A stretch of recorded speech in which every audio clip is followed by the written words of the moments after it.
We'll make some adjustments. Oh, great. And so don't move. I have to be here.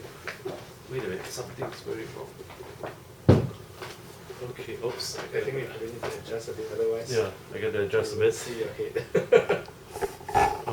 Or Oh, what about the table? Would be a bit too far, right? no, table will not be a good idea. Wait, just hold on. I just need to adjust my seat. Okay. Okay. Oh, okay. It looks Yeah. good. And now, Yeah. what happened is, I need to change seats. Okay. I need you to move here. Okay. Move here, because I have to sit there. Oh, I see. Because the host is always, because the camera Oh. is taping. Okay. It has to look like that, like that on TV. Oh, I see. The guy is always on the right. Okay. On the left. I see. So on the TV like this, Okay. you are on the left and on the right. The host is always on the right. I see. Okay, thanks. So if you watch all the talk shows, the host is always on the right. Thanks for teaching me this. It's Never realized it. no, it's standard, and even anywhere in the world, Yeah. even in universities when they do that, I don't know whether you today was exceptional because it was a big group, Yeah. so you have left and right. Yeah. But it was just two of us Yeah. on TV or even on stage. Right. So that's the host, and this is the guest position. Yes, Right. it's protocol actually. Yeah. So even if whether you're prime minister or president, they are always on the Right. on the right, on the left. Yeah. Okay, great. So can I just borrow your pen Yeah, please do. so that I can ask the question along the way? So I shall address you as Dr. Chin Wong. Just Chin Huat. I'm quite informal. Okay. I used to teach in university, and my student would just call me Chin Huat. Okay, but Yeah. you are a fellow of Penang Institute, right? Yes. Okay. Yeah. So no, but because for some formality, for a start, I'll just Sure. address you as Dr. Wong Jing Huat, Sure. and then after that, I'll just call you as Chin Huat. Jing Huat. Yeah. Okay. I mean, depend on how you want to put it. If it's for Western audience, you may call me Dr. Chin Huat Wong. That's fine for me. Okay. Or Yeah. Dr. Wong will do. Okay. Yeah. Okay. Okay, great. So two simple rules. I will count to three. And then you have to look at the camera for a few seconds. After I've done my introduction of you, then I'll just turn to you and you just talk, have a Right. conversation. Okay. Before that, I'll be looking Yes. to And please throw your voice because so that the audio can capture your Right. voice. Okay. Would this be loud enough? Yeah.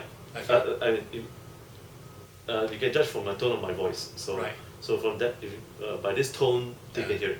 Thank God it's well. The No room is wonder you acoustic. say you need to be in the room. Yeah. Yes, because the otherwise- voice downstairs we capture a lot of noise. Yes.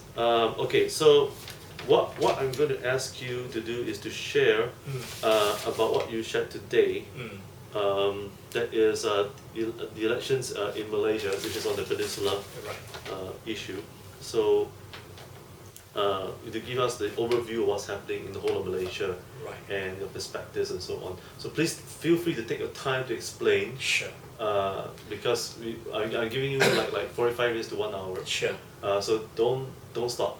Okay. Right. So I need a bit of understanding of my tentative audience, so I know, Okay, how much details they need to know, what would concern and interest them, yes, rather than too much technical details that bore Yeah. them to. yes. Because my audience are business travelers, Okay. and also we have intellectuals and so on. Yeah. Ages from 11 to and above. Right. 50% are female audience and 50% are male audience. Right.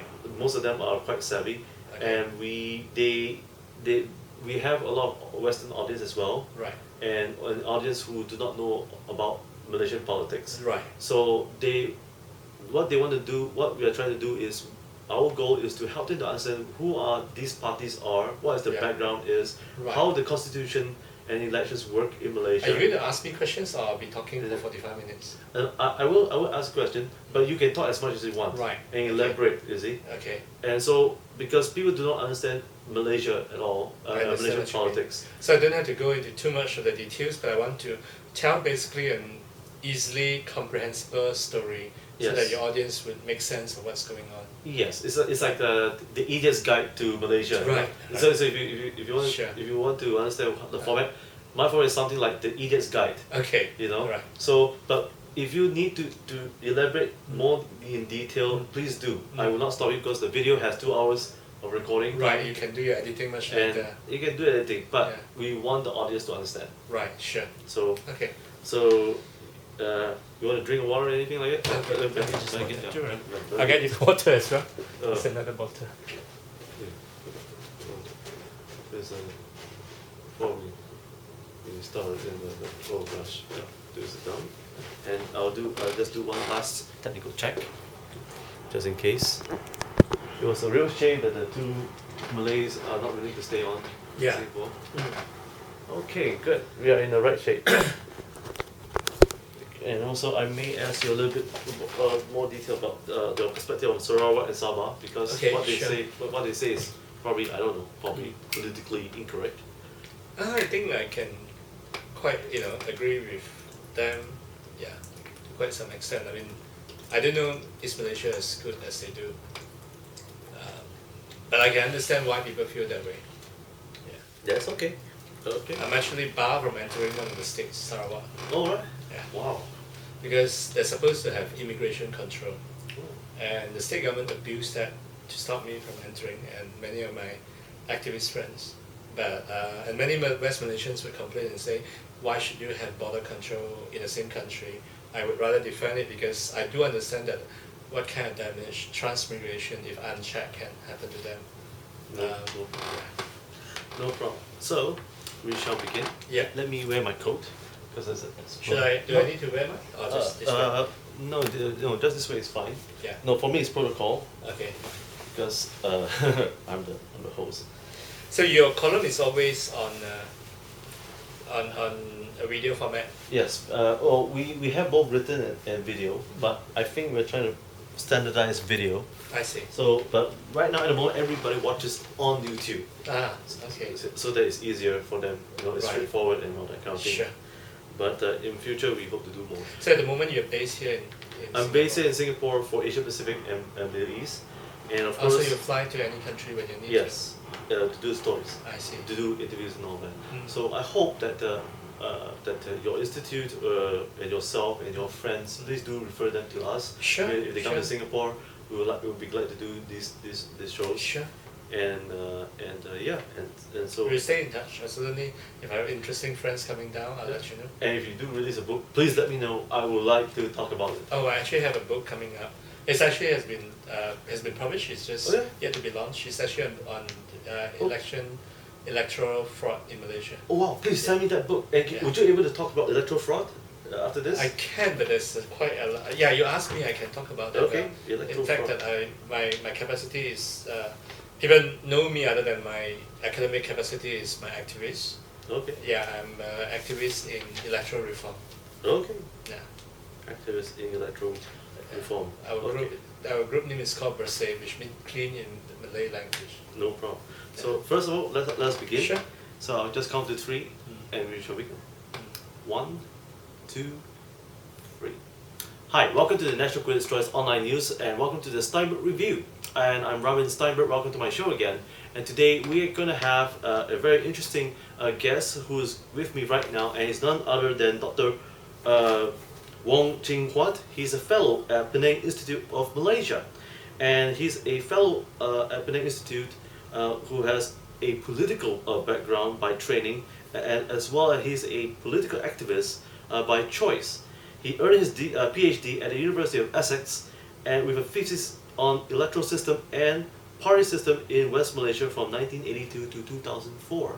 And right now, Dr. Wong will be telling us and sharing with us more insights about the upcoming elections and how the constitution works in Malaysia.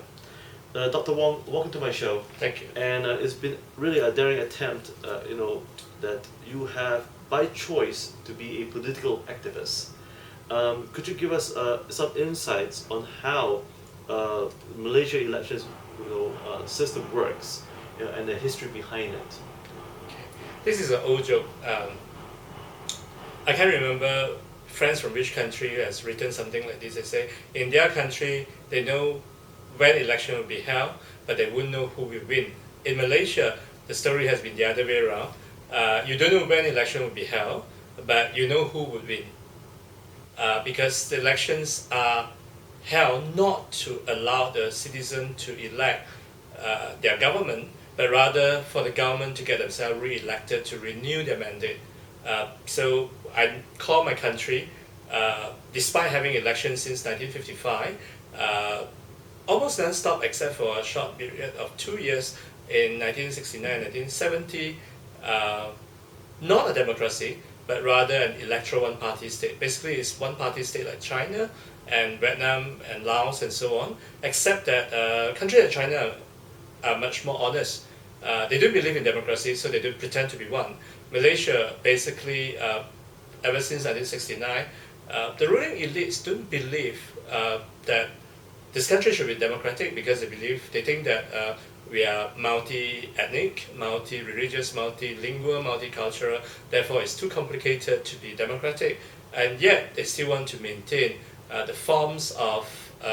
formalities of democracy, so they still hold elections, but elections are not meant to be free. Oppositions are allowed to exist, but they are not meant to be really effective to challenge the state. So that's why I call it electoral one-party state. It's one-party state with elections. Now, what is democracy by definition in Malaysia? And does Malaysia recognize democracy among ethnic groups?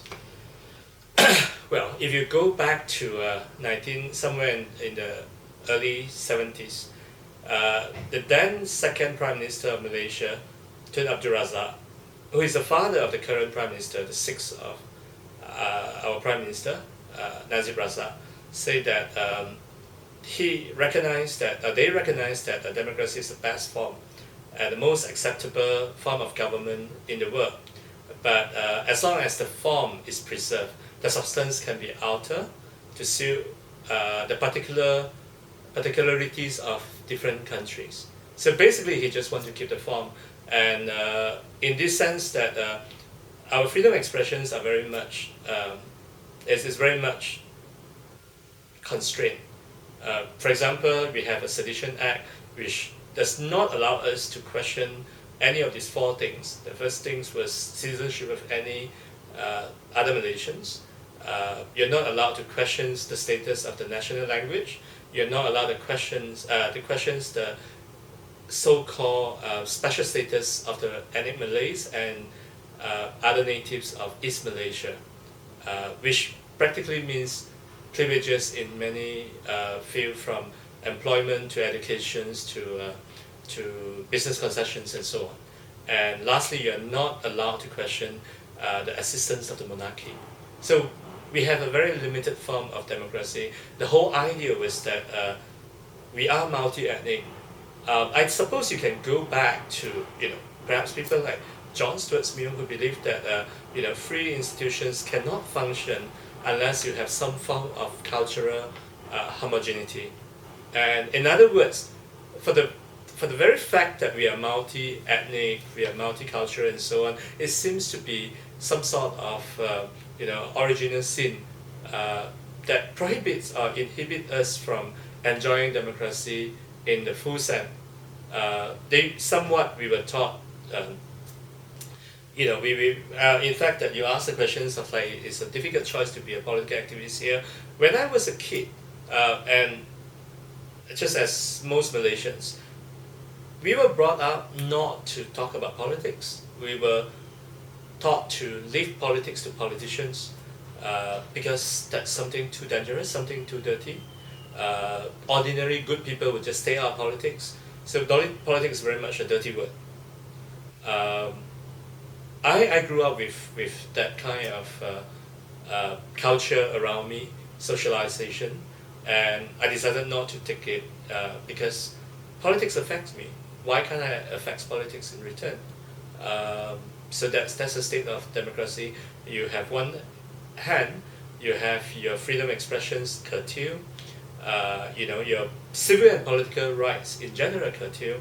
On the other hand, your elections are not free and fair, and oppositions and civil society groups are often harassed or suppressed.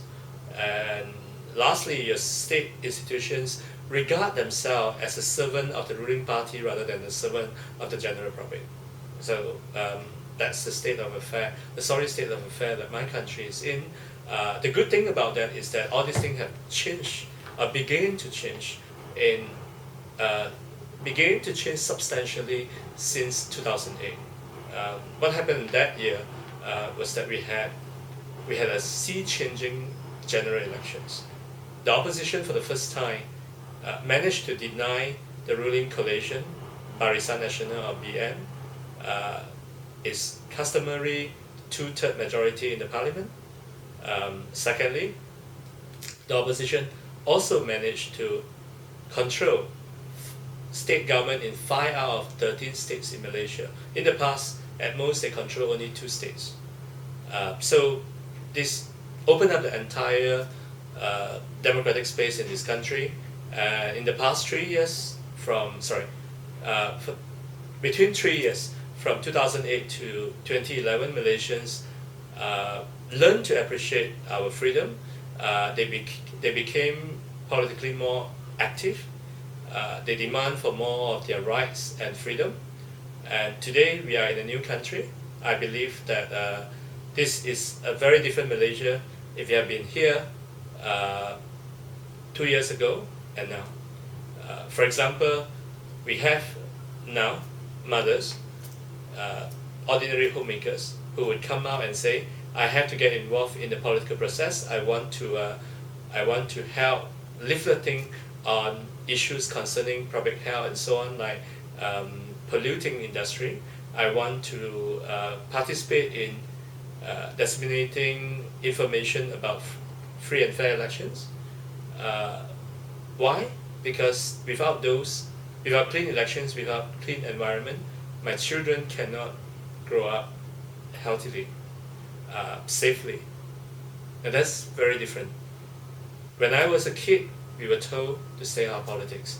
Today, we have mothers who bring their children into political activities right beginning from their tender age, because they believe that's the only way you are doing your best for your children. It's a new country I'm very happy to embrace. Now, what does Bumiputra versus politics, have to do with, the relations with Malaysia? Because people see Bumiputra has been instituted as part of the political system. Is that true? And how can people understand what Bumiputra is all about? And will that change? Right. Okay, let me go back to a bit of Malaysian history. Malaysia consists of 2 parts. The peninsula, what was also called West Malaysia, or in the past Malaya, and you have the states of Sabah and Sarawak, together known as the Bornean state, on the Borneo Island. Malaya gained independence in 1957. It was Malaya to Malaysia was like England to United Kingdom. Okay, in Malaya,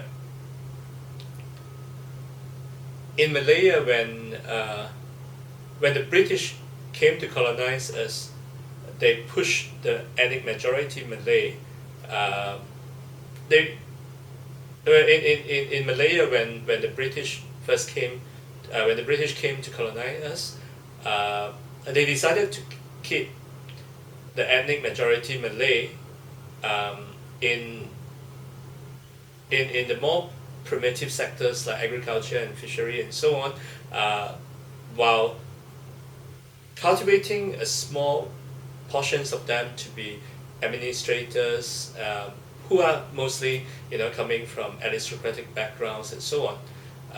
While on the other hand, immigrant groups like Chinese and Indian, I happen to be members of the ethnic Chinese minority, were brought in to work in the more modern sectors like commercial plantation and mining and commerce and industry.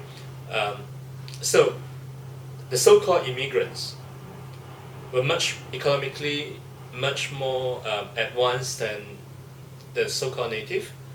Even though in both communities you do have people who are rich and you have people who are poor.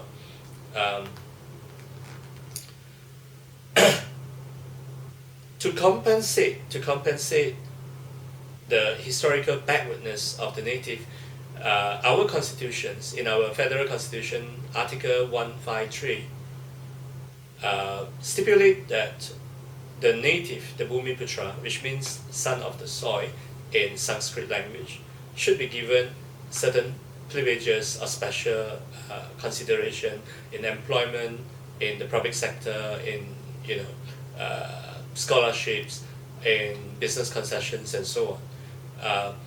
Now that's what it means by the origins of the Bumiputra special status. In 1963, a new country was born by bringing together Malaya, Singapore, which left us 2 years later, Sabah and Sarawak together, in order to accommodate the native population in Sabah and Sarawak. The term Malays, the special status of the Malays, were extended to the special status of the native to cover the East Malaysians. So this has been the case since 1965, 57 and then 65. In 1969, we had an ethnic riot after the elections. The ruling coalition then suffered an electoral upset, and the official line had it that the opposition had a victory procession, and which ended up in ethnic riot, which was called May 13 the May 13 riot, May 13 incident. Now, this riot allowed the ruling elites, the young Turks in the ruling elites, the ruling coalition, to stage a palace coup.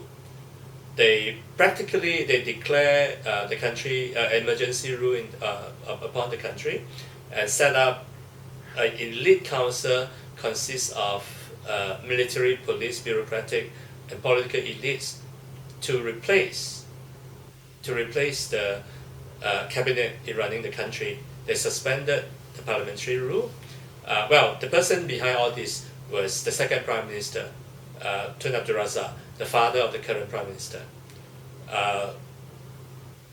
The parliamentary rule was suspended for 2 years to allow this group to change the ground rules of the game in Malaysia.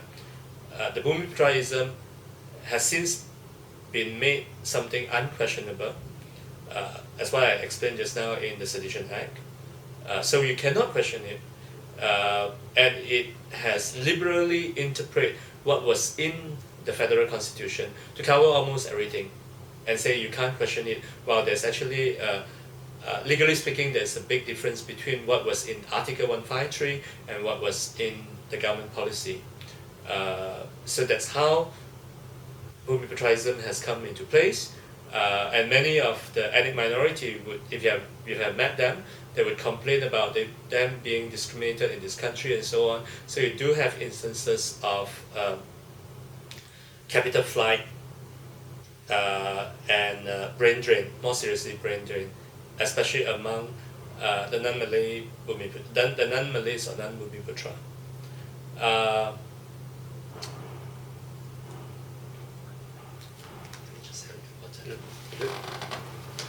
No worries.